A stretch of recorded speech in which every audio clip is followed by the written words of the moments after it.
கேட்கறதுக்கு கிட்டத்தட்ட ஒரு 40,000 பேர் வராங்கன்னு நான் கேள்விப்பட்டேன். பாண்டிச்சேரியிலேருந்து, மற்ற ஊர்லேருந்து. விஜய் ஆண்டனிக்கு வந்து நான் பெருமை செலுத்துறது வந்து நான் ரொம்ப சந்தோஷப்படுறேன். விஜய் ஆண்டனி எத்தனையோ கான்சர்ட் பண்ணியிருக்காரு. ஆனால் வந்து நாளைக்கு வந்து வேற லெவலில் இருக்க போகுதுன்னு நினைக்கிறேன். அதுதான் ஃபர்ஸ்ட் போலீஸ்க்கு வந்து இன்ஃபார்ம் பண்ண சொல்லிட்டேன். ஹரி, முதல்ல இருக்கிற கல்லெல்லாம் வந்து வெளில தூக்கி போடுன்ட்டு. ஃபர்ஸ்ட் சேஃப்டி முக்கியம் நம்மளுக்கு. ஏன்னா நான் ஹெல்மெட் போட்டு பாட முடியாது. நான் வந்து பாடியே ஆகணும்.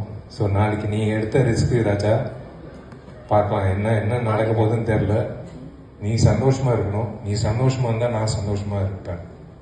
பாத்திமாவும் நீயும் சந்தோஷமா இருந்தா எனக்கு சந்தோஷம். நீ எங்க இருந்தாலும், நான் ஃபோன் பண்ணாலும் பண்ணாட்டியும் நான் வந்து ரொம்ப சந்தோஷமா இருப்பேன். நான் எப்பவுமே உன் பின்னாடி இருப்பேன். எப்பவுமே உன் கூட இருப்பேன்.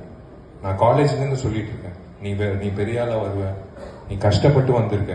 உங்க அம்மாவுக்கு தெரியும் நீ எப்படி கஷ்டப்பட்டு அந்த ஸ்டுடியோ ஆரம்பிச்ச.